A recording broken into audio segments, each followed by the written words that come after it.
Hello students, welcome to our channel Aaha Zindagi CTET point.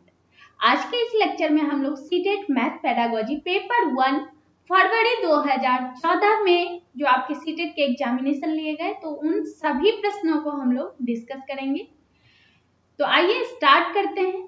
Question number 35 आपसे पूछे जा रहे राष्ट्रीय पाठ्यचर्या की रूपरेखा 2005 में यह उल्लेख किया गया है कि गणित शिक्षण महत्वाकांक्षी, सुसंगत और महत्वपूर्ण होना चाहिए।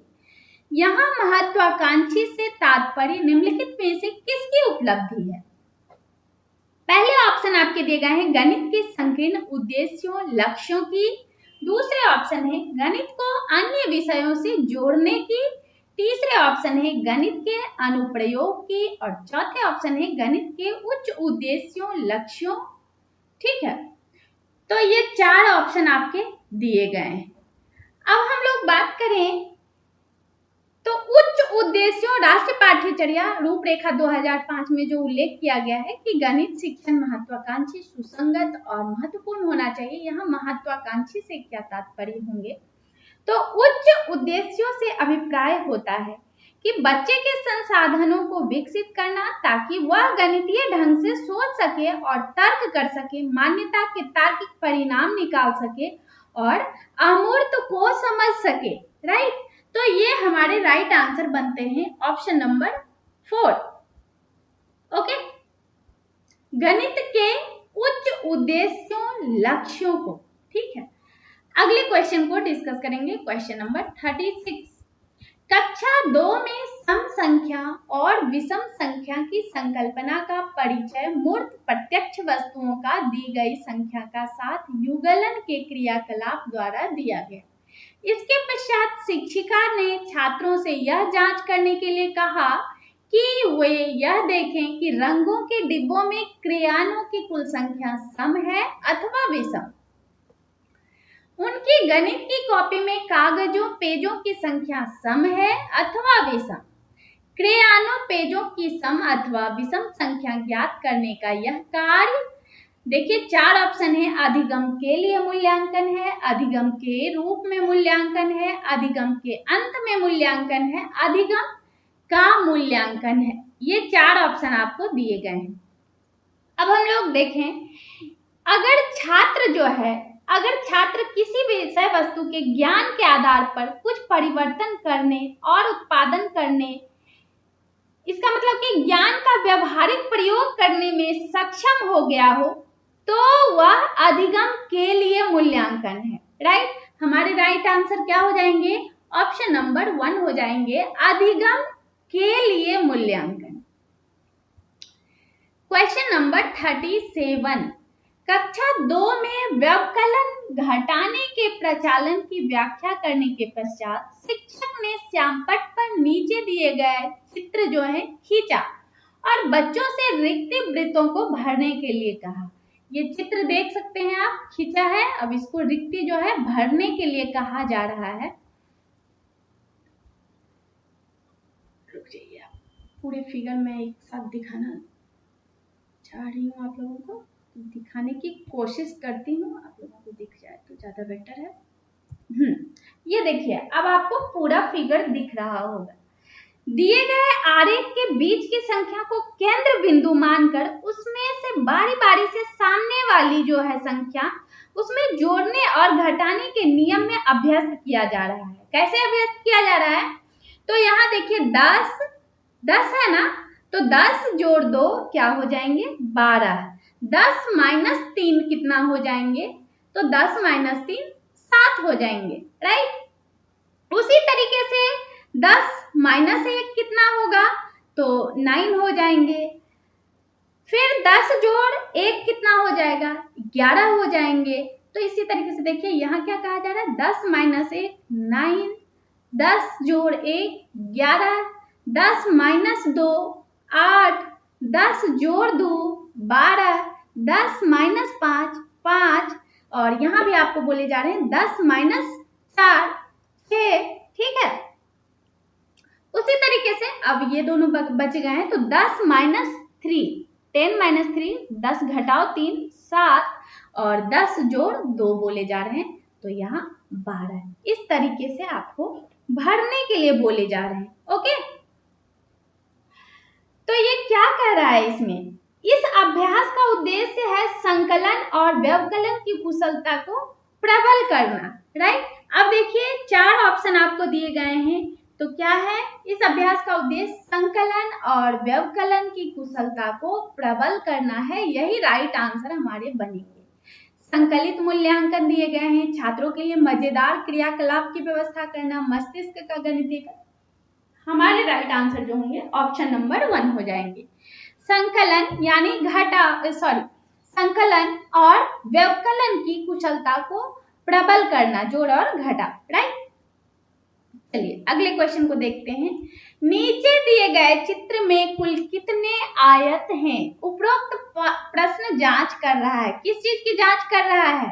पहले ऑप्शन है शिक्षार्थी के ज्ञान की, दूसरे ऑप्शन है शिक्षार्थी के समझ बोध गम्यता की, तीसरे ऑप्शन है शिक्षार्थी की सृजनता की, और चौथे ऑप्शन है शिक्षार्थी के याद करने की शक्ति को। तो ये जो चित्र आपको दिए गए हैं, इसमें किसी एक आकृति को ध्यान में रखते हुए उसी प्रकार की बनी अन्य आकृतियों की गणना करना जो है शिक्षार्थी की जो है बोध गम्यता समझ की जांच करता है। राइट, तो हमारे राइट आंसर क्या हो जाएंगे? बोध गम्यता की, समझ की, शिक्षार्थी के समझ और बोध गम्यता की। Right answer option number 2। Question number 39, नीचे दिया गया कौन सा क्रियाकलाप कक्षा 3 के छात्रों की समस्याओं को हल करने की कुशलता में वृद्धि के लिए है? पहले ऑप्शन है कोई वर्ग पहेली जिसमें सीखे हुए सभी मुख्य पद जैसे सम संख्या, विषम संख्या, भाज्य संख्या, अभाज्य संख्या आदि संकेत सुराग दिए गए हैं। ओके, दूसरे ऑप्शन है कोई सामूहिक परियोजना, प्राथमिक कक्षाओं के छात्रों को समान रूप से 4 सदन स्कूलों की सदन प्रणाली में किस प्रकार विभाजित किया जाए ताकि हर सदन में खेल, कला, सांस्कृतिक, शैक्षिक क्रियाकलाप के प्रतिभाशाली छात्र हों।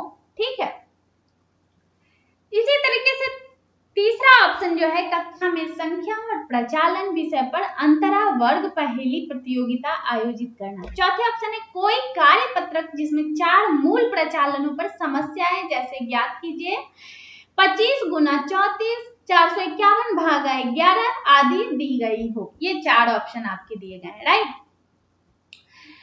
तो यहाँ पर पूछे गए कि कक्षा 3 के छात्रों की समस्याओं को हल करने की कुशलता में वृद्धि के लिए कौन सा क्रियाकलाप है।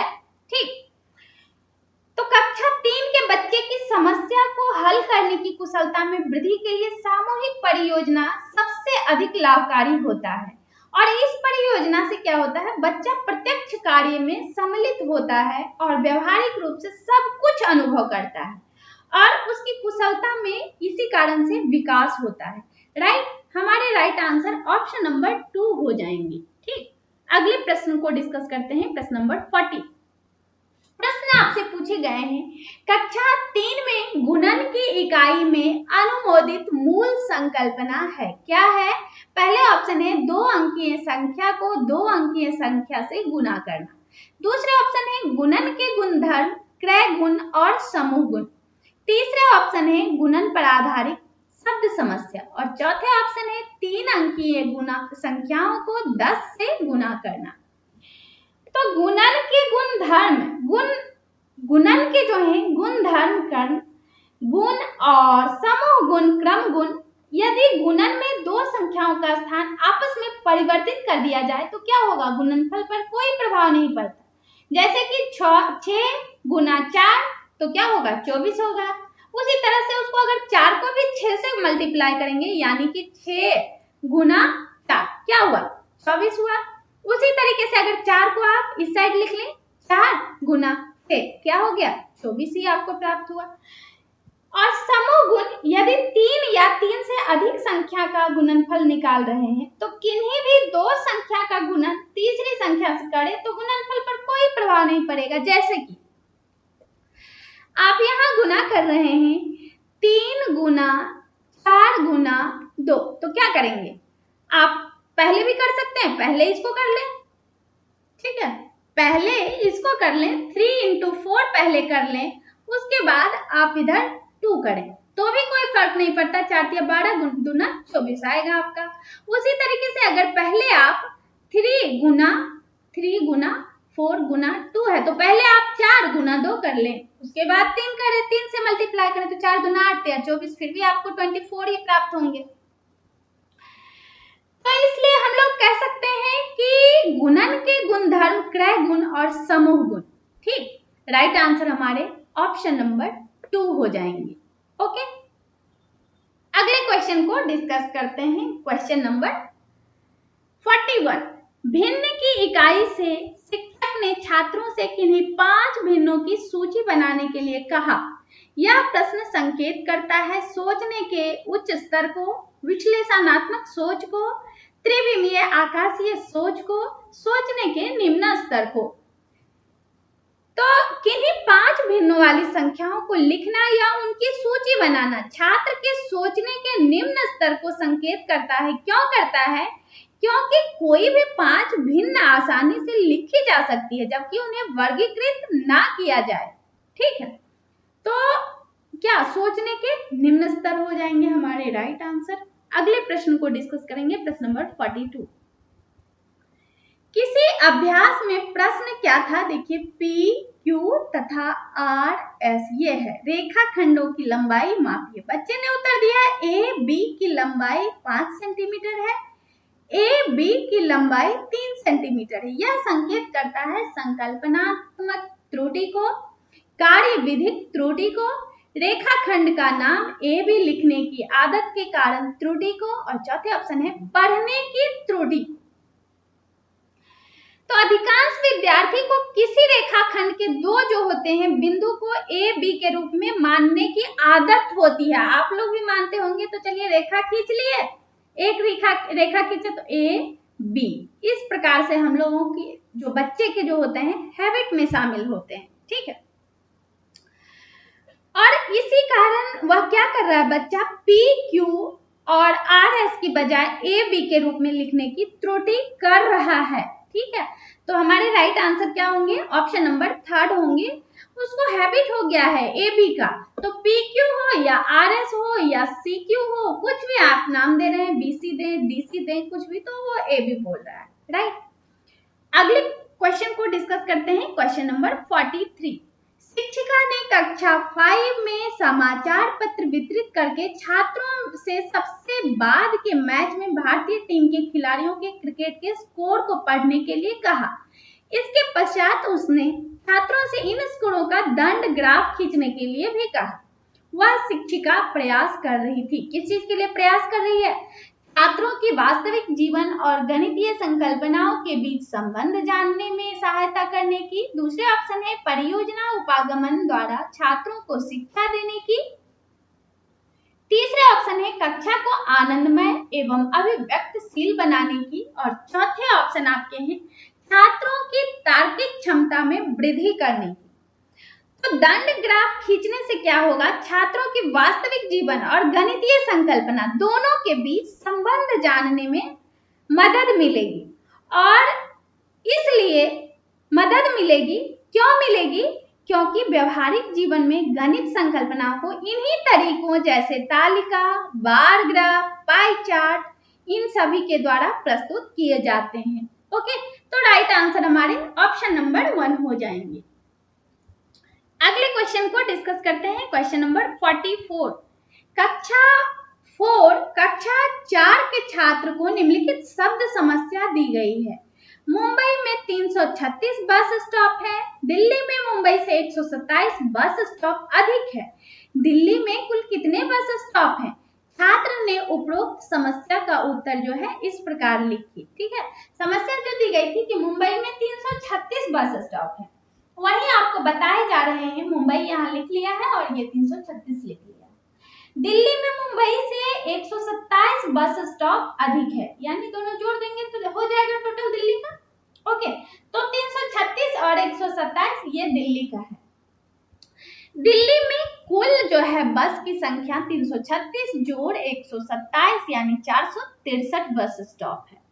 ठीक है, तो शिक्षक इस छात्र के प्रदर्शन के विषय में क्या रिपोर्ट देगा? पहले ऑप्शन है छात्र सही उत्तर ज्ञात कर सकता है परंतु उसकी अभिव्यक्ति निकृष्ट है। दूसरे ऑप्शन है छात्र समस्या को समझने और उसका विश्लेषण करने में अच्छा है और उसकी समस्या हल करने की योग्यता जो है प्रशंसनीय है। राइट। तीसरे ऑप्शन है छात्र ने सही क्रियाविधि नहीं अपनाई, उसे अधिक अभ्यास की आवश्यकता है। और चौथे ऑप्शन है छात्र सभी आवश्यक चरणों को लिखने की योग्यता नहीं रखता है। ये 4 ऑप्शन आपको दिए गए हैं। ठीक है, तो देखिए हम लोग बात करते हैं कि जब दो वस्तु के मान इस प्रकार होते हैं कि एक वस्तु का मान ज्ञात होने पर दूसरी वस्तु का मान पहले से कुछ कम या अधिक होता है, तो दिए गए आरेख के अनुसार हल करने पर समस्या का समाधान जो होता है प्रशंसनीय होगा। राइट, तो प्रशंसनीय होगा और हमारे राइट आंसर ऑप्शन नंबर 2 हो जाएंगे। छात्र जो है समस्या को समझने और विश्लेषण करने में अच्छा है और उसकी समस्या हल करने की योग्यता जो है प्रशंसनीय है। Question number 45। क्वेश्चन नंबर 45 पूछे जा रहे हैं, किसी छात्र को नीचे दी गई संख्या को पढ़ने के लिए कहा गया। क्या क्या है? 306, 408, 4008, 4010। उसने इन्हें इस प्रकार पढ़ा 30, 40, 8, 408, 40, 10।